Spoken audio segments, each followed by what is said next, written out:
Welcome to the channel, guys. Today we're going to be talking about Amber Cologne by Bortnikoff, so stay tuned for that.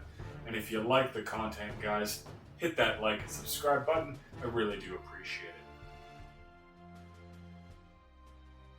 This is the second fragrance I have tried from Bortnikoff, and the other one I've tried is Musk Khabib, and I will give you a quick sharing of that one because I'm not sure I'll do a full review on it, because the fact is that I am actually not a fan of it, and I find it to be very round and full body, and it does have authentic real musk, but the problem that for me it has is that it definitely carries a bit of an old man smell. So it does smell very high quality, but it does smell or remind me of something that someone quite old would wear. It's very, very, very mature, like 50 plus. Anyways, Amber Cologne, this is the second one I tried, and actually, at least to my understanding, every Bortnikoff is essentially a limited edition.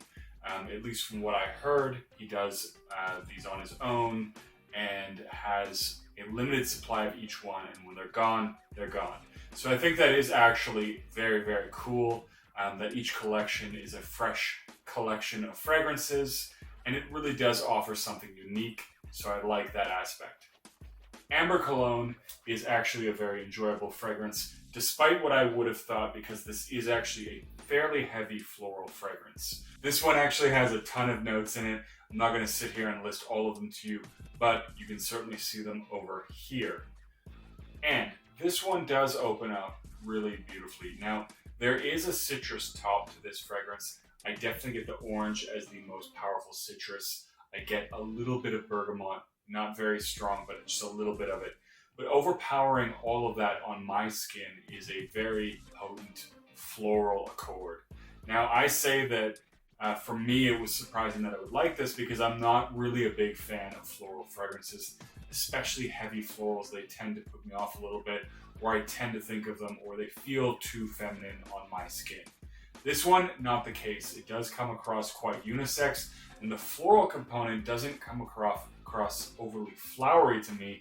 It rather has a very clean vibe. So this floral accord is very, very clean, and it does also have this added freshness from the citrus. Now, the orange in this one is actually a little bit sweet, which makes it quite different from the orange in like Chanel Allure Homme Sport or Terre d'Hermès, which is good because it does add a bit of a uniqueness factor there, which also makes it very enjoyable. Now, when this one dries down, the citrus, the orange, it does sit around, but it definitely takes even more of a backseat to my nose to the florals. The florals don't smell quite as clean as in the opening. In the opening, it does come off a little bit soapy, especially in the first few minutes, and very, very clean after that. It does maintain that sort of fresh, clean vibe, but it's not nearly as strong as in the first, I want to say, about an hour or so. But it still gives off that very fresh, clean, crisp vibe. Now, because of that, I think this one is definitely something that is suitable for formal occasions, definitely something you can wear in the office. It's not going to offend anybody, and it is something that's very light. So in those situations, it's not going to suffocate anyone. It's definitely one you can easily wear in close quarters, and I think because it's also light and a little bit fresh, it's best suited for warmer weather. I don't think this one would survive well in the cold. That being said, it is one that is nice for the warm weather, and if you want to have that nice, clean vibe without smelling like a lot of the other clean, fresh fragrances, this is definitely one you should check out. The performance on this is also good, considering that it is a fresher, not overly fresh, but a somewhat fresh fragrance. It has citrusy components as some of the main components. Those don't tend to last a long time, but in this one I do definitely get around 8 hours. Projection is not that strong, so this is definitely one you can spray a little bit more of without worrying about it too much. I would say this has a nice little scent cloud, and that's about it.